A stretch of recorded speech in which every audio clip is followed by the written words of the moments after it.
The majority of hunters are very passionate about whatever niche it is that they are in, but not necessarily about the whole picture. So a pro-hunting organization is voting against hunting. And that says anti-hunting to me.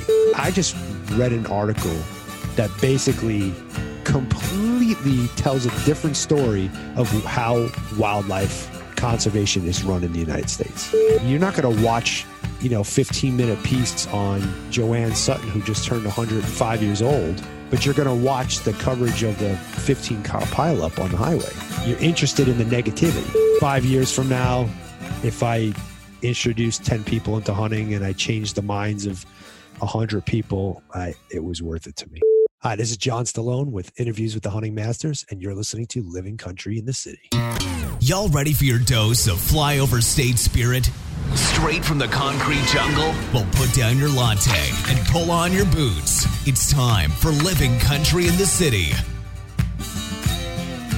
Hey y'all, welcome to episode 102 of Living Country in the City. Y'all, now that we are getting into the warmer, more humid months, the tick population is exploding. And all of y'all that are out hunting, hiking, scouting, I can pretty much guarantee that you're going to be dealing with ticks. And as we all know, ticks have the possibility of carrying all sorts of nasty diseases, from Rocky Mountain spotted fever to severe red meat allergies. But honestly, the scariest one, because it is probably the most common, is Lyme disease. It can cause some very serious symptoms, and you want to make sure you are protected. Sawyer Products has been a big supporter of the podcast, and they are really trying to educate people on the dangers of Lyme disease, the dangers of ticks, and the best way to protect yourself from them. Head on over to Sawyer.com/Lyme-disease. I'll link to it on the show notes page. Y'all, you can check out some of the products, the super effective products that Sawyer offers, and also some other really important information on protecting yourself from ticks and how to really be safe in the outdoors for you and your family. So check that out at Sawyer.com/Lyme-disease. Also, want to do a little bit more self-promotion here. If y'all don't know, I am a web designer and developer, and I've been recently working with a lot of outdoor companies, guides, outfitters, personal brands to develop their web pages. So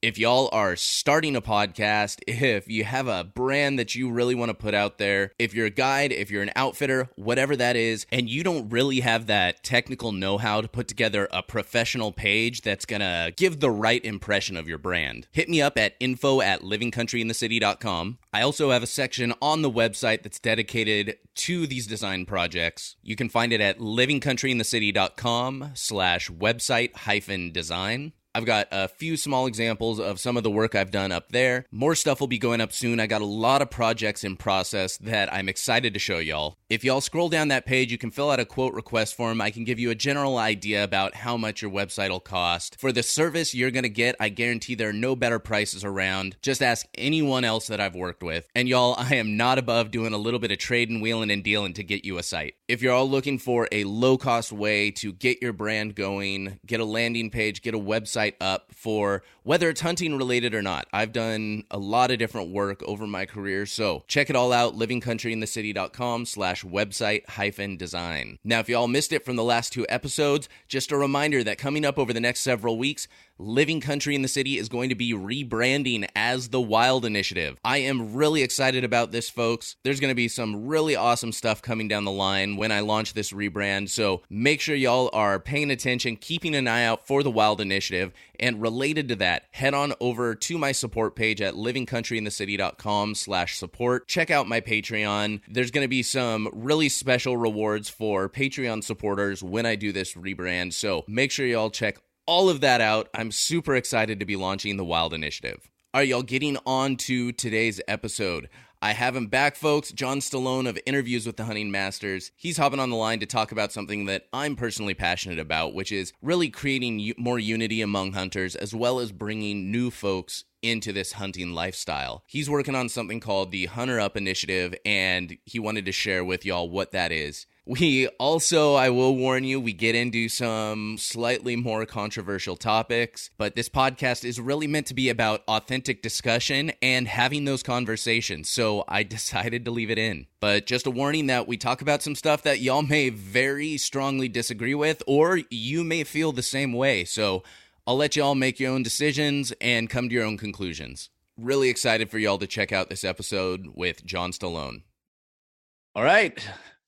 Well, John, thank you so much for hopping on the episode with me today. Excited to have you back. Oh, thanks for having me, man. You're doing me more of a favor than I'm doing you. Yeah.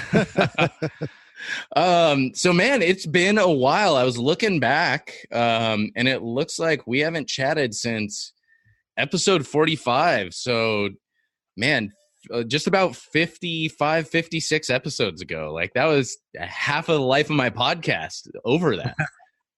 Yeah, I remember. I remember when you told me you were starting the podcast, and then we finally put something together for me to come on. Yeah, you've come a long way, man. It just seems like a whole lifetime ago. Different conversations. I mean, I still have no idea what the hell I'm doing, but at least people enjoy it. Get to hear about it now. But yeah, we talked about a lot of stuff last time. I mean, we kind of hit a little bit of everything. Talked a little bit about hunting in Arizona and coos deer and muley, and how you are like me in that you absolutely hate not filling a tag, so you tend to shoot a lot of medium-sized shit. Yep. That was one of my favorite. Oh man. Yeah, how did I phrase it? I'm reading the show notes page here. How to kill lots of not quite trophy-sized animals. Yep. That's you want to learn how to shoot not trophy-sized animals, you follow John Stallone. No, story career of the medium-sized.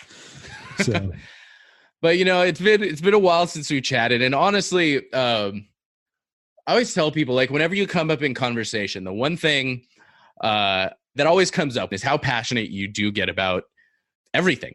I mean, when you get into something, you are a passionate dude. And I really appreciate that about you because, I mean, I'll just say it, in the hunting industry, too many people here will get passionate about stuff, but they don't show it.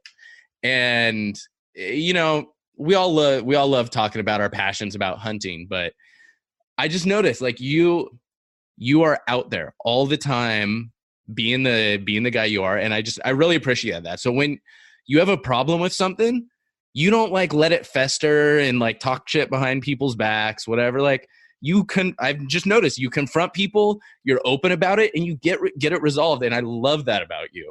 I'll take that as it really is. Like, I just I can't remember who I was chatting with, but we were at Hunt Expo, and I think I was just talking with someone about other people that were podcasting, and somebody had mentioned your name. I'm like, yeah, man, I just love how fired up he gets about stuff. Like, it gets me excited, and it's relatable. It's like, it's very real.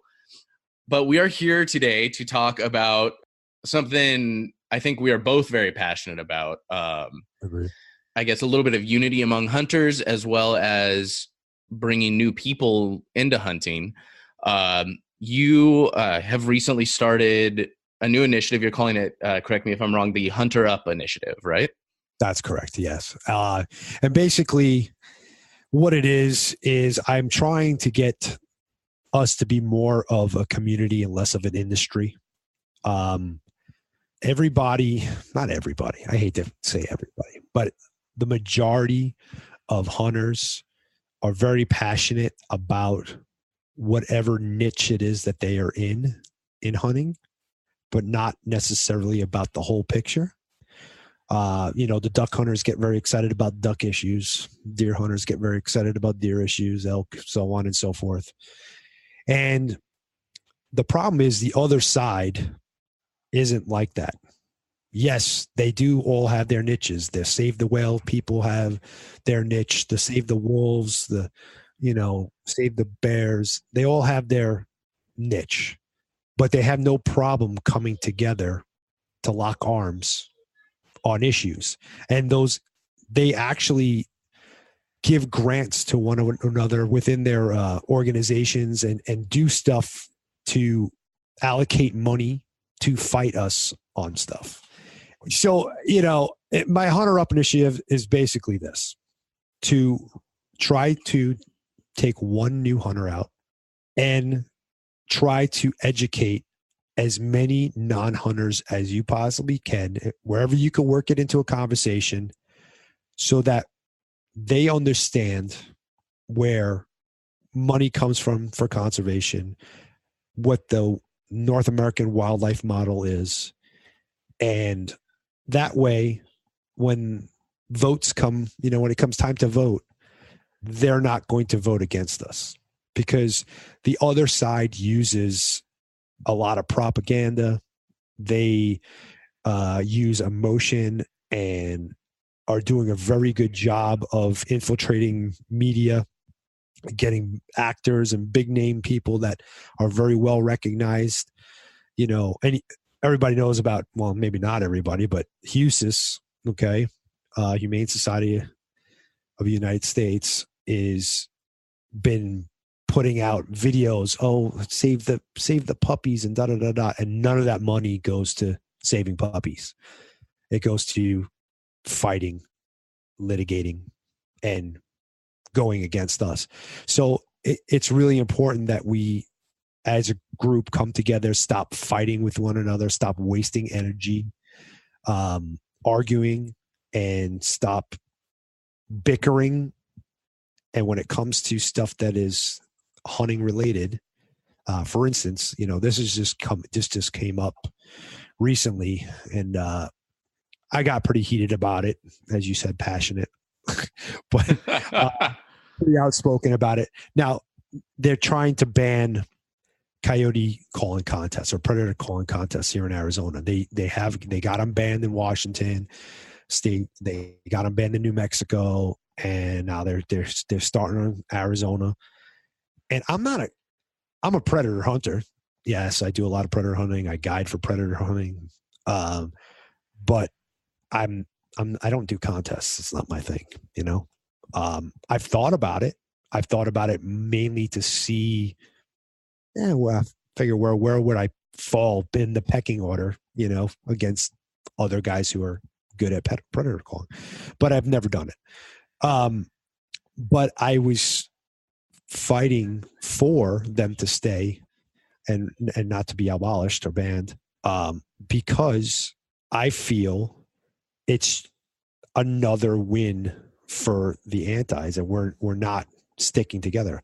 And I got really heated because there was hunters that were actually standing up and saying, yeah, let's get rid of them.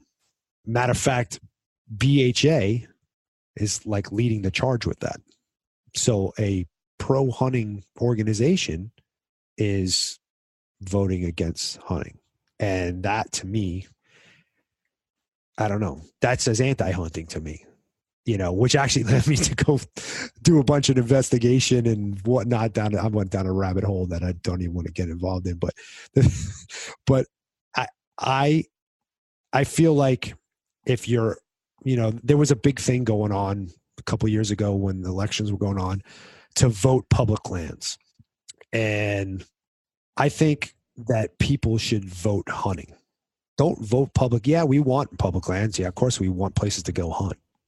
But I think you have to go with the people that are pro hunting and not parading around as pro hunters or pro hunting. You know what I'm saying? I feel like if you really look into and do your due diligence, you can find those organizations, find those people, find the senators, find the, officials and so on and so forth that are actually pro hunting and not, again, parading around as pro hunting. So yeah, I definitely get what you're saying. I mean, it's a matter of, okay, the public lands are great, and I'm a big fan of hiking. I'm a big fan of camping, and I was about to say mountain biking, and I do not even own a mountain bike. But I'm a big fan of being in the outdoors, even aside from hunting. And I love having access to public lands to do that, but hunting is what's important to me.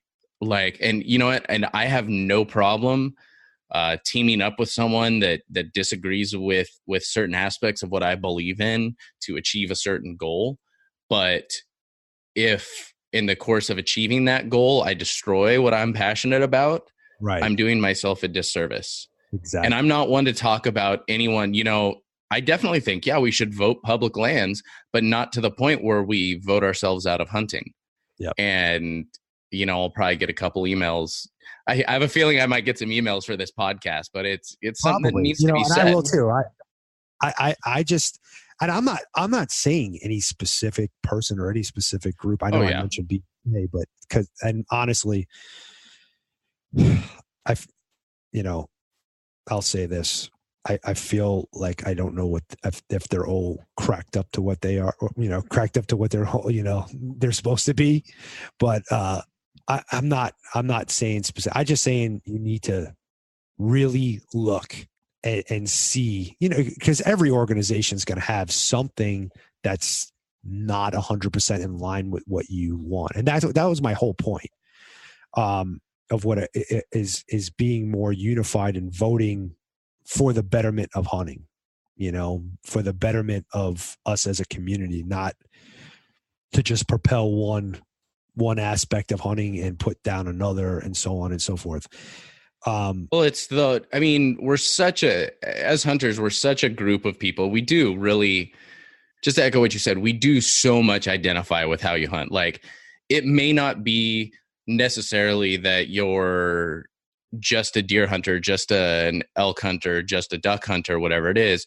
I mean, there's definitely, I definitely say there's, a big difference between people who identify as predator hunters solely, people that identify as waterfowl or upland game or big game, whatever that is. How many debates over deer versus elk, but at the bare minimum, so many people just identify as, Western hunters versus, a tree stand hunter or whatever that is. I mean, me on the, I guess I would identify more as a Western hunter just because I've done more of that. But like, you put a bow, a rifle, a dang muzzle. I've never owned a muzzleloader in my life, but you put one in my hands and give me an opportunity to hunt, I'll do it. Right. But it's definitely, it's that old quote. It's it's referring to the Holocaust, and not to compare this with that, but it's a relevant quote. It's the whole thing where it's, first they came for the socialists and I did not speak out because I was not a socialist.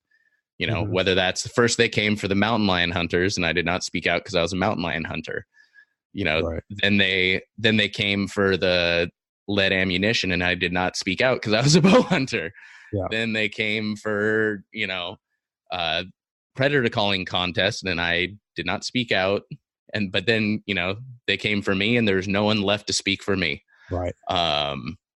You look at so much of that, that was a lot of the case with a lot of what they've been banning up in, I know, Canada as well, in British Columbia. There's issues with that where people say, well, I don't hunt grizzly bears. I don't hunt this. I don't hunt that. So why should I care? Well, they rely on the fact that hunters just want to hunt what they hunt and are going to be apathetic, to stuff that doesn't affect them.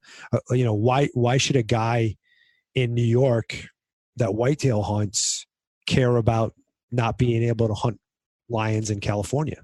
Mm-hmm. They don't see the connection. They don't see it because it doesn't directly affect them. But the simple truth is that it does, because every time they gain traction with something, with lion hunting, every time they use that as precedence to get something else banned somewhere else. And every little war they win, every time they take a little bit of our wall down, of our armor away, it gets smaller and smaller. It's the whole concept of divide and conquer. Yeah, I might sound like a crazy conspiracist, whatever, but the fact of the matter is, it's not going to happen in our lifetime. It's not going to happen in our kids' lifetime, but maybe in our grandkids' lifetime, it might happen. It's going to, you're going to see all they have to do is figure out a way to come up with the money that we put into, and it's going to go away. Because then the government doesn't have to fight for us anymore. They don't care. If they can figure out a way to make whatever we did, $54 billion since, the Pittman-Robertson Act was enacted. No, I mean, but on a serious level, I don't know how many millions it is a year because it keeps changing in the numbers every time I look at it. The statistics that change. But let's just say it's $200 million a year. Okay. Let's say $200 million a year comes from the excise tax. And I believe it's more than that. I think it's 1.5 billion or something like that. But I don't even know what the numbers are. I'm not a statistics guy. But all I know is if somebody out there in the anti-world figures out a way to support conservation and restoration projects without the hunters, it's going to go away. Now, there's a lot of other things that, go into the economy that are driven off of hunting. Lodging, gas, all hunting related businesses, but ATV sales, truck sales, all this other stuff that computes that don't get factored into the money that comes from hunting, but it is. I can guarantee there's a pretty large percentage of guys who hunt that probably wouldn't own a truck if they didn't hunt. Now, I'm a contractor. I'd probably still have a truck, but a guy who works a desk job, probably not going to have a truck. What does he need a truck for? I would still probably just be cruising around in my Jeep if it wasn't for hunting. Majority of the reason I sold my Jeep and chose not to work on it anymore is because I knew I was going to be taking these long trips and I wanted something that I could haul stuff in and tow stuff with. And how many ATV sales are, I want to get an ATV. I want to get a side-by-side for hunting. Oh yeah. It just, anyway, so you get the point. But so yeah, it's going to be it would be a really tough road. I mean, but we can't rely on the fact that is going to save us. Yeah. You know what I'm saying? Because we live in a world right now of, pot eaters. I'm sorry to say that, but no, I honestly, okay. But we live in a world where people do things on impulse and are very easily swayed by viral social media and stuff like that. And it doesn't take a whole lot to change somebody's mind because we look to the internet for information. But do we really know what that information comes from? Do we really know, do we know what it is? Mm-hmm. And how many times have you made a decision? I mean, just to go buy something, you look at reviews. You don't know who those reviews are from. Are they really transparent? Are they really reviews from customers? Anytime I go on that crap, I sit there and I'm like, I wonder that. I'm like, well, crap, are these reviews? Did they like hire some company in China to write like 50 positive reviews here? Like, who knows, But my point of bringing that up is that it's not that hard. So yesterday I was searching. I kept putting in different keyword searches like conservation and anti-hunting and this and that. I just kept just to see what would pop up on the internet. And environmentalists and anti-hunting groups do an excellent job of putting out articles and I just read an article that basically completely tells a different story of how wildlife conservation is run in the United States and how our taxes and our dollars that we spend in conservation and donate to does nothing for it. That I don't even remember what number they were claiming, but like 90% of the money comes from like, what's that one World Wildlife Conservation? The World Wildlife Foundation. Yes, thank you. I think that's what it is. Yeah, that's the one. Anyway, so it's just like, so they do an excellent job of pumping out all this information, and the only articles that you find online about the conservation model in the United States are on hunting related sites. They're on, I'm like, right now I got one up, Outdoor Life, that I was reading about how much money is spent litigating. Anyhow, we're not doing that. We're not winning the war because we're not making movies like Bambi, that basically vilify hunters. Every movie, every TV show you watch out there, if you pay attention, hunters are always the bad guy. Yeah, if you pay attention, every time there's a hunter in the character, he's a bad guy. Even if they're not the antagonist of the plot, they are portrayed as, suspect at some point. Mm-hmm. I just started watching this Netflix show called Longmire. It's like a cop western. It's based on the Longmire Mysteries, which is a book series anyway. But I got into it, and every time because it takes place in Wyoming, and he's a sheriff. Yeah. Every time a hunting related deal, it's always like, oh my God, man, that's just not the way. There was just this one thing on there with wolves, and they're talking about the Judas wolf. I don't know. Have you ever heard about Judas wolf? I saw an article about it years ago. This is where supposedly a hunter, but it wasn't a hunter. It was the U.S. government that did it in the 60s or whatever. But collars a wolf and releases it into the wild, and that wolf brings it to the pack, and then the hunter shoots the whole pack. Yeah. Where does that happen? That doesn't happen. It never freaking happens. Because first off, you have to have a tag to kill a wolf in the places that you can kill a wolf. And you only get one. You're not shooting freaking 50 of them. You know what I'm saying? It's like, It's just stupid shit like that. But people that don't know believe that. You watch that. And even if you don't believe it, it's in the back of your mind that hunters are assholes. Yeah. And we're just out there toting guns and drinking beer and, shooting up everything that you can see. Well, you even look at movies like, you think about the amount of movies that actually have hunting in them. There, where it's more of a theme, there's some like Ghost in the Darkness. That's actually probably the only one I can think of where hunters are not portrayed in a horrid light. But, you look at like The Deer Hunter. They're not necessarily portrayed in a bad way, but they're still portrayed as drunk dudes going out with, exactly getting shit faced and going out and shooting deers, just off the side of the road, off their cars, kind of a thing. And it's so, we see all these issues that are facing us as hunters, whether that's fighting against a group that, they have their own identities like we do, but they have no issue with getting into lockstep together, linking arms, and providing a united front to fight against whatever these issues are. Well, we, on the other hand, tend to either ignore the issues that aren't important to us, or we will, if somebody says they'll fight for our issue, we'll band with them and fight against some other pro-hunter issue. Right.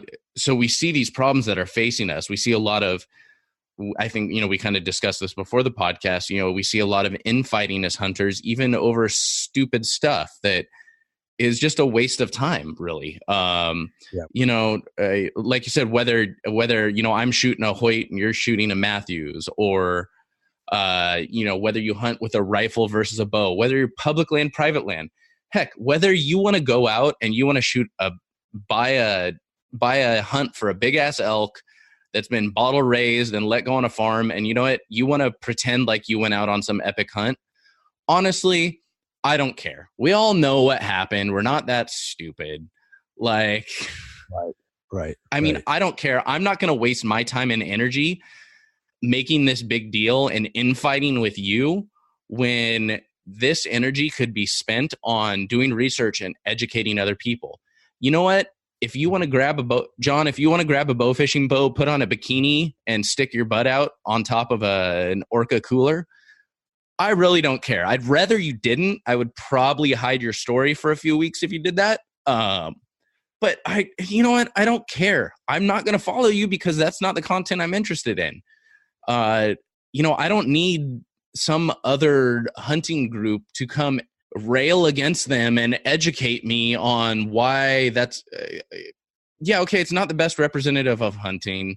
If people are doing sketchy stuff, yes, we need to call them out. Somebody is shooting animals they're not, but those aren't hunters. Those are poachers. Here's the thing. I wrote an article on my blog that actually talks about that. This is what started the Hunter Up Initiative. This is actually what you're saying right now. So the problem with Facebook algorithm and everything else is that, like you just mentioned, some jackass. Okay, this is what brought it up. It's very specific and is a very good example. Okay, there was a guy who posted a video, and he kept running over a wild hog with his ATV.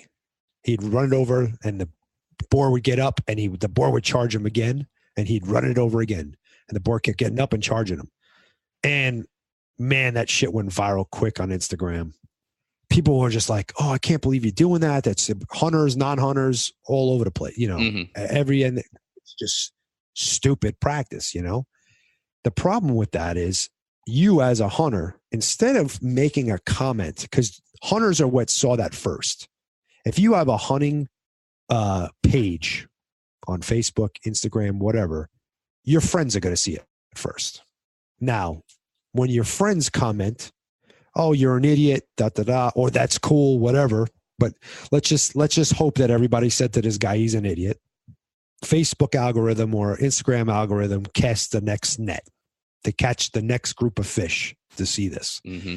And they say the same thing. It goes to the next. And before you know it, it's gone viral. So when you see things that are distasteful or going to hurt hunting, instead of commenting or arguing with this guy on his comments, because that's what he wants. He wanted to get recognition somehow. Good. He wanted his 15 minutes of fame somehow. Because I sent it to him. I sent him a private message. I said, "Hey, not for nothing, you might want to think about taking that down, because if you're a hunter, you're going to hurt hunting with this video." And he basically told me to fuck off. But when you see stuff like that, you should approach them by sending them a direct message, PM, DM, whatever you want to freaking call it, and say, "Hey, listen, this is not helping us. You probably want to take this down. It's your page, it's your thing, do what you want to do, but you honestly should take a look at it and think about what it's doing for hunting." He's either going to take it down, she's either going to take it down, or they're going to get the same response that I got and tell you to fuck yourself. But at least you're not helping promote that freaking thing. Because what happens is, once that video goes outside of your circle and goes to the next circle and the next circle, now anti-hunting people are seeing it, and then they use it against us. This is why we're in trouble now, why we weren't in trouble in the 1980s and early 90s, because we didn't have a public forum. We were in the dark. We hid in the shadows. I remember when 1984, I think it was, I did my hunter safety, something like that. One of the things they taught us in the curriculum was, don't flaunt your game in front of public. Don't strap it to the hood of your car. I mean, that was a big practice when I was, my dad was in the 70s and the 60s. They'd strap the deer to the hood of the car, drive it to the, city center and show off the buck, whatever. By the time I did in the early 80s, did my hunter ed, don't flaunt it, because you don't want to offend the non-hunting public.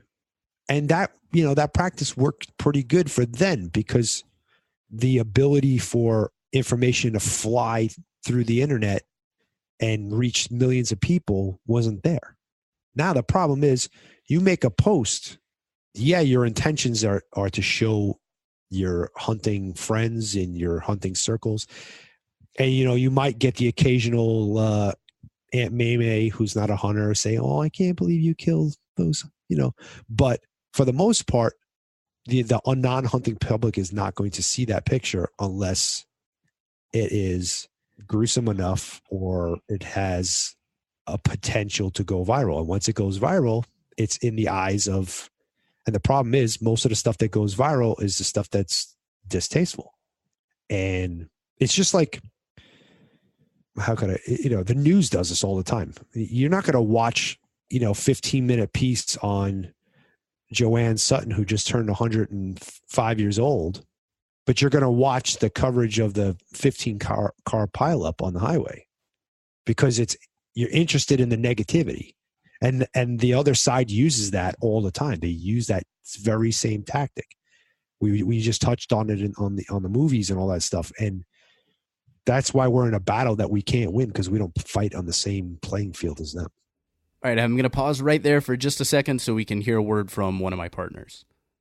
Hey, y'all, if you have ever tried to release a product or start some sort of brand, y'all know that one of the most difficult parts of that process is just getting the eyes that you need to be successful. Y'all, this is one of the biggest issues I was having was, how do I promote my brand? Well, y'all, I started working with iSocialBoost. What they do is use organic methods to gain authentic followers that will engage with your content. In just over a year working with iSocialBoost, this has increased my social exposure more than tenfold. The growth has been incredible, even in that first week alone. Y'all, I am super confident in this product, and the folks over at iSocialBoost are so confident in their own product, they are willing to give you your first week for 80% off if you use code COUNTRY. So y'all, there is no reason for you not to check out iSocialBoost. Hit them up, isocialboost.com, use code COUNTRY, get 80% off your first week. So we've touched on some of the suggestions and some of the solutions. And I mean, it comes down to a lot of, banding together, being smart with what you put out, being smart with how you respond to issues. If, say, bringing this back around to kind of the Hunter Up Initiative, what is the Hunter Up Initiative? We've kind of talked about its goals. Is it...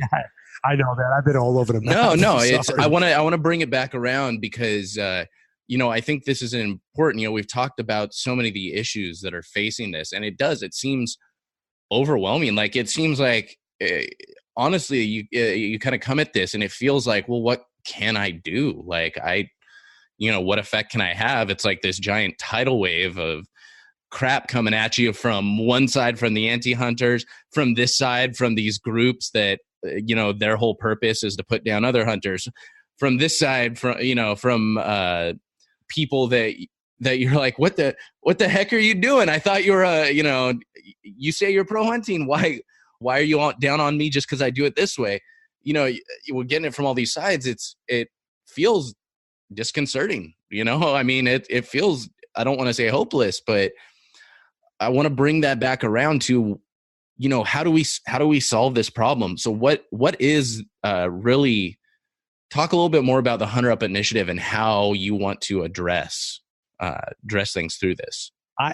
I'm going to try to simplify it as best as possible. And part of the reason why we were all over the place is there's just so much going on and we're trying to squeeze this in a certain amount of time. I really, if you take the time to introduce one person, okay, think about how many hunters there are in the United States. If you can introduce one person into hunting and you can educate 5 people about hunting, like seriously convince them to understand how the model works, that's pretty easy to do, in my opinion. I've introduced 4 people in the last year, and it really didn't take that much effort. Talking to a couple of dads at soccer, and they're, oh yeah, man, I'd love to try that. Well, you know what? I'm a hunting guide. I'm going to take you out hunting. And I took them out hunting, and, they bought bows. They may not be die hard, and that's good. We don't really need them to be die hard. We don't need them to be as passionate about, going on 10 trips a year like you and me or whatever, See, I think we don't need that. That right there is super important to note. Like, cause it's hard sometimes. I even forget that. Like, to where like I'm like, when I introduce someone to hunting, I want them to be like, all right, this fall we got deer, then we're going straight for elk, and then I'm coming back to do this, and like I want suddenly their life to revolve around hunting. But it's hard to forget, like that's honestly very, very rare. Right. Like, just if somebody goes out duck hunting one time, and whether or not they go back again, but if they come out of that and go, that was awesome, or that was right. like, I get it now. Like, that's huge. You just gained an ally. You just gained an ally. That's the point. I can't tell you how much opposition I have faced. How many people say, I don't want to introduce more people into hunting. I have a hard enough time getting tags now. I have a hard enough time. I'm tired of fighting the Orange Army. I'm tired of fighting over land and this and that. Why would I want to introduce more people into hunting? Well, because if you don't, our voice is getting smaller and smaller. And even though the numbers may not seem like they're getting tinier, but we occupy less and less percentage of the population. So yeah, there might be, arbitrary number. There might have been 100 hunters in 1980 and there's 100 hunters today, but we were at 3.5 billion people in the world, and now we're at 7 billion people in the world. You understand what I'm trying to get at? So it's important, if we want our voice to be heard and we want to still stay relevant, that we introduce as many people into hunting as possible. And don't be afraid that if you bring on, two more hunting buddies, you're going to have less hunting, because chances are they're not going to have the same passion as you. They didn't grow up with it. Now, when you introduce a kid into hunting, hopefully he will, but that you're cultivating for the next generation, and they're not going to really necessarily be competing with you. You gotta look at it as you are gaining an ally. That's what you need to look at it. Don't think of it as I'm taking away from my hunting. That's what everybody's so worried about. Oh, my honey hole, this, that. Well, don't take him to your freaking honey hole then. Fucking throw a dart at the map, pick a spot, and just go. He's gonna go. I say he, she, whatever. He's gonna go out there. They might get done with that hunting and say, you know what? It really wasn't for me. But in the end, when it comes time to vote, they're not going to vote against you.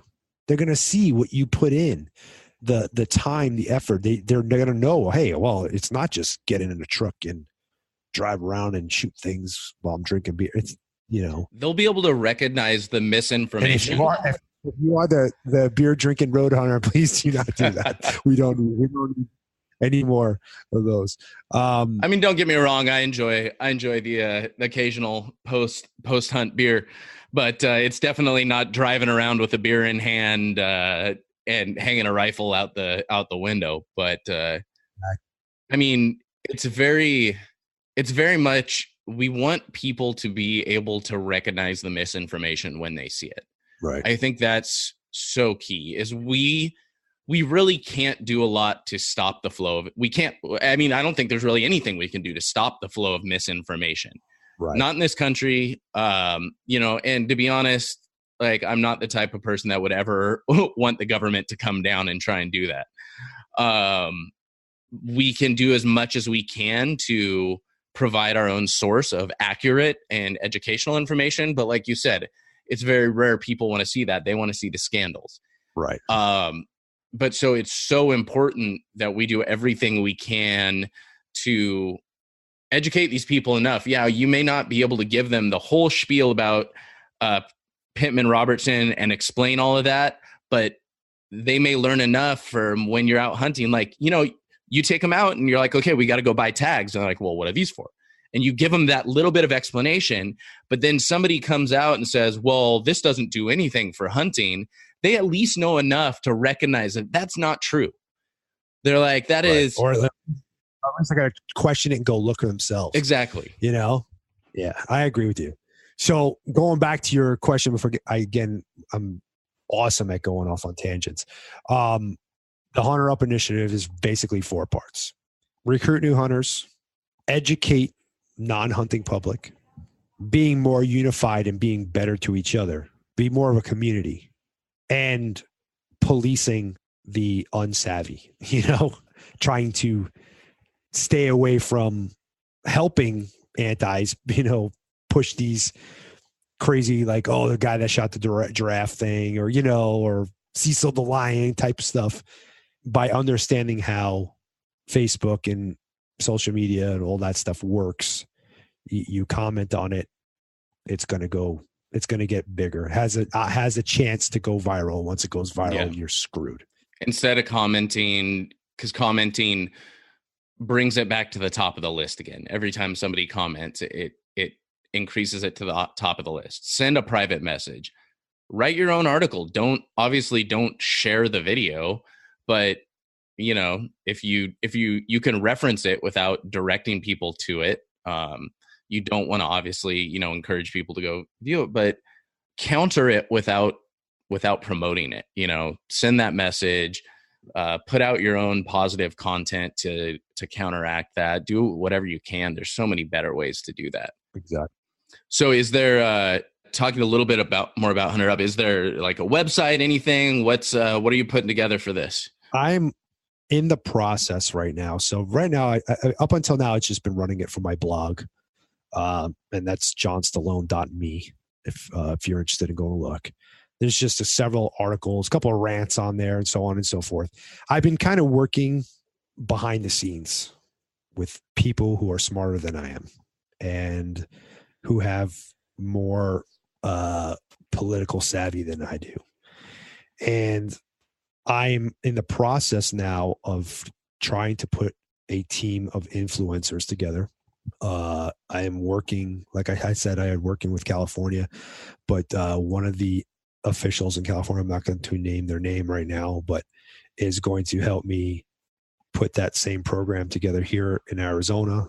And one of the things we want to do, one of the end goals of what I'm trying to do is to hopefully, I'm not sure what grade yet, but we have a curriculum proposal put together. But I'm going to say, let's say 5th grade or 6th grade social studies. There be a chapter that gets taught to children that teaches them about the North American wildlife conservation model. I think that right there is the key to winning this war, because we're at war for sure. And I don't know if you're aware of this or not, but it's not like there's environmentalist groups right now, not necessarily anti-hunting, but environmentalist groups right now that are putting together video games to distribute to children. The idea of the video game is for you to right the environmental wrongs of the world. And that's just playing freaking dirty. Now, there's a lot of environmental views that hunters are aligned with, because we want to help out animals and we want to conserve wildlife and so on and so forth. So that's kind of a slippery slope. But well, it all depends on your view of what the environmental wrong is. Exactly. Thank you. You said it better than I did. It's to me, you're playing dirty. You're giving a kid a video game that's going to brainwash them. Like, I feel like we really, really need to get involved with the children and let them know, not to convert them to hunters. We want to recruit hunters, but just so they're not going to be brainwashed and will be able to think for themselves. Because I see it all the time. When I was coaching my girls' soccer teams and stuff like that, and the girls were like, "Oh yeah, my dad's a hunter," da da da da da, and or they'd see me. I'm always wearing shirts that say whatever, deer on, whatever, and they already had an opinion. Mm-hmm. Hunting is bad. Hunting is evil. You're a bad guy for hunting and killing animals. How do you do that? Like, And this is coming from like a 6-year-old. Yeah. Where are they getting this from? Where they're not getting it for social media yet, So they're getting it from people that are adults that are spoon feeding them this. I overheard one of my I was going to pick up one of my girls from school, and I overheard a teacher telling a child that hunting is bad. And I'm like, how do we expect to survive as a community, survive as a group, as and how does the wildlife conservation model expect to survive when that kind of shit's happening? Yeah. So that's why, to me, I think it's important that something needs to be in place. They need to learn. So I know you're kind of limited on time here, so I want to take kind of these last couple of minutes and really just, we've talked about the challenges that face us. We've talked about ways we can combat that and what you would like to see, or as far as what you want the Hunter Up initiative to do. What maybe kind of just in summary or closing thoughts would you have? What, the listeners of the podcast here are saying, okay, this is all great. Hunter Up initiative sounds awesome. All this other stuff just royally sucks. Screw them, middle fingers to all them, Hunter Up, thumbs up. What now? Like what do you want to leave the listeners of the podcast with here? Well, what I'd like them to know is hopefully there'll be an organization at some point, but I would like them to know that you're not powerless, and every action has a reaction, So if you're doing positive things within the industry, if you're refraining from putting out suspect content, if you're being good to one another, if you're standing up and supporting one another when it may not be something that you necessarily, like, again, the predator hunting thing, you may not be a predator hunter, but stick up for predator hunting, because it's a part of hunting, and every time we lose it, it's going away. And really do your best to educate those who are in the non-hunting public. I'd say go out, take the time right now and arm yourself with knowledge so you don't sound like a jackass like I did all day today on this podcast. I don't know, like I apologize. I was very, that's another reason why I don't do things at night. I don't think very well. I was all over the place, but if you arm yourself with the knowledge from good sources, you're gonna have to dig a little and make sure you're getting the right information, but get the right information and have intellectual conversations with people who are not hunting, and if you can, take another person out hunting. Take a kid, take a buddy at work.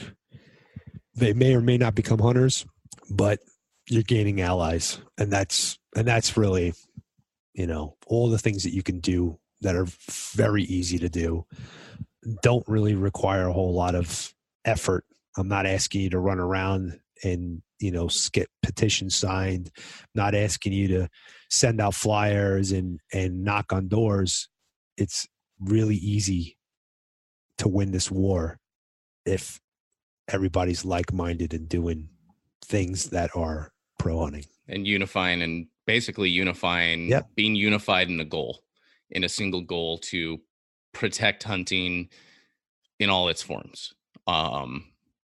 So if people wanted to help support what you're doing with the Hunter Up initiative, like we said, there are those kind of 4 tenets. Is there anything people can do a little more directly to help contribute to what you're trying to do, maybe with the Hunter Up initiative, just locally in Arizona? Or, well, I mean, honestly, if you're interested in getting involved in some way or shape or form, if you go to my blog, send me an email via my blog. There's contact form on there, and just tell me you're interested. And if I got something for you, I'll direct you to that. Right now, I have my hands in so many different things. Like my wife, when I took this on, she wanted to punch me in the face. But I'm slowly working, like I said, with people who are much smarter than I am to put something together to make this a more organized and possibly even a conservation group of some sort. I don't want to say that it's coming, but I would like to see it go that way and not just be a movement, something that is put in place that is monies set aside for promoting hunting on all levels. And we'll see what happens. The way I look at it, 5 years from now, if I introduce 10 people into hunting and I change the minds of 100 people, it was worth it to me, So, all right, that's pretty much awesome, man. Well, I'm glad we were able to link up again, have you on, talk a little bit about your passion for this. And I will make sure to link to all of the stuff we talked about. I'll get links up to your socials, your blog, everything on the show notes page. And hopefully we'll see a little bit of action. I'm excited to see what comes of it. Yeah, hopefully your listeners don't think I'm running around with a tinfoil hat. I sound like a raging lunatic. Well, yeah, you take it off before you run around, for sure. Awesome, man. Thanks so much for hopping on. Thank you. Have a good one. All right, y'all, that'll do it for episode 102 of Living Country in the City.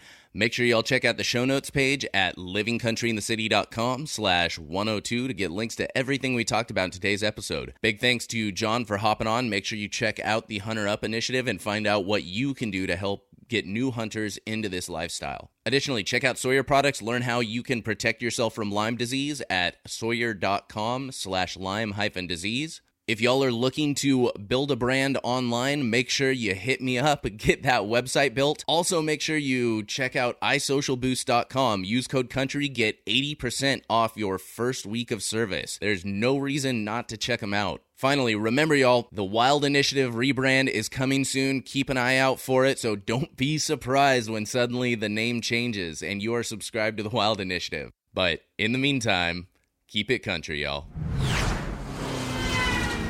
Thank y'all for listening to Living Country in the City.